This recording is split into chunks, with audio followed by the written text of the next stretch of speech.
Introduction to Leviticus. Why do we read this book? Any functional society needs laws to govern its population, otherwise the society will disintegrate into anarchy. At first glance, Leviticus may seem like an out-of-date legal document full of what we may consider unsavory customs, but a larger view reveals that it established the rules that enabled Israel to maintain a right relationship with God and preserve its distinctiveness from the nations around it. These laws provided a sense of order, a guide for holy living, and a means of dealing with sin and its consequences.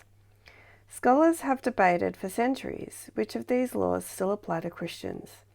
However, we should not get bogged down in the legalese of Leviticus. Instead, we need to read Leviticus for the big picture, to get a better understanding of God's holiness and his gift of salvation as portrayed in Israel's sacrificial system. Keep in mind that in the Old Testament, God shaped this holy nation with external laws. In the New Covenant, God's purpose is to create a redeemed people with his law written on their hearts. Who wrote the book? Moses, although some material may have been shaped and edited later by others. Why and to whom was it written? God wanted the people of Israel to be set apart as a holy nation, as his representatives on earth.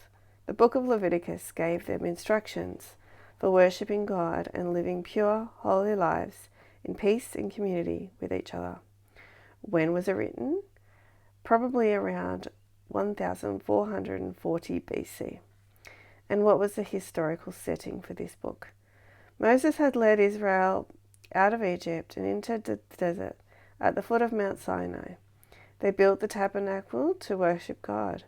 While they waited for orders to march toward the promised land, God gave these instructions so the Levite priests could properly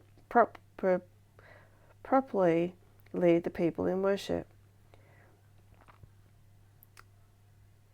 And what to look for in Leviticus.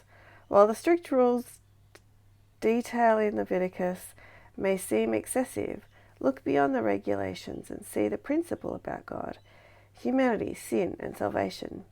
You'll discover that God wants you to be free from sin and its fatal effects. He wants to have a personal relationship with you. He wants you to be holy, distinct from the world, and set apart from him in every aspect of life.